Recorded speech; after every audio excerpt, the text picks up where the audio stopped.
বাবা, বাপের জন্মে এরকম শাক ভাজা দেখিনি, এরকম গোটা গোটা গরুর মতন। যাই হোক বন্ধুরা, মানুষ তো অনেক মন্তব্য করবে, তো কিভাবে রেসিপিটা করলাম তোমাদেরকে সেই ভিডিওই দেখাবো। কেটে খাচ্ছি না বেটে খাচ্ছি। প্রথমে কড়াইয়ের মধ্যে তেল দিলাম, ফোড়ন দিলাম, তারপরে গোটা জিরে, রসুন, পেঁয়াজ আর সাথে একটু কাঁচা লঙ্কা দিয়ে খুব সুন্দরভাবে নাড়াচাড়া করে ভেজে নিচ্ছি। এরপরে মাঠ দিয়ে তুলে আনা এই যে দেখো খুব সুন্দর ছেঁচি শাক নিয়ে নিয়েছি, ধুয়ে ধুয়ে যখন ভাজা হয়ে গেছে কড়াইয়ের মধ্যে আমি দিয়ে দিলাম। দেখো, এখন কিন্তু খুব সুন্দরভাবে একটু নাড়াচাড়া করে আমি কিন্তু ঢাকা চাপা দিয়ে আস্তে আস্তে শাকটাকে সিদ্ধ করে নেব কিন্তু। আর আজকে এই ছেঁচি শাকের বাটা খাবো। চলো, গরম ভাত দিয়ে অনেক ভালো লাগে আর অনেক দিনের আশা ছিল।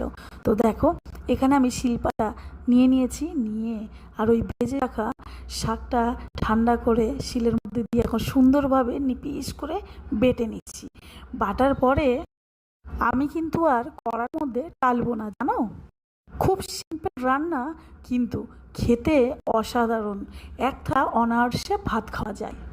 কপাল মন্দ হলে ভাতও স্বাদ দেয় না। দেখো আমার কাণ্ডটা কি করলাম, তোমরাই দেখো। দেখো, সাজিয়ে গুছিয়ে একটা ফটো তুলতে গেছিলাম, এরমভাবে ভাতটা ভেঙে যাবে আমি ভাবতেও পারিনি। দেখো, আবার ওই ভাঙা ভাতে সুন্দরভাবে ডেকোরেশন করে কাঁচা সর্ষের তেল দিয়ে এখন সুন্দরভাবে মেখে খাবো। কি করব বলো, যেটুকু আছে সেটুকু নিয়েই আনন্দ করাটাই ভালো, তাই না? বন্ধুরা, আজকের এই পাতা বাটাটা তোমাদের কেমন লাগলো অবশ্যই জানিও। পারলে তোমরা, অনেক কেউ খাওনি আমি জানি, বাড়িতে একবার বেটে দেখো, উফ সেই স্বাদ, ওয়াও বলতেই হবে।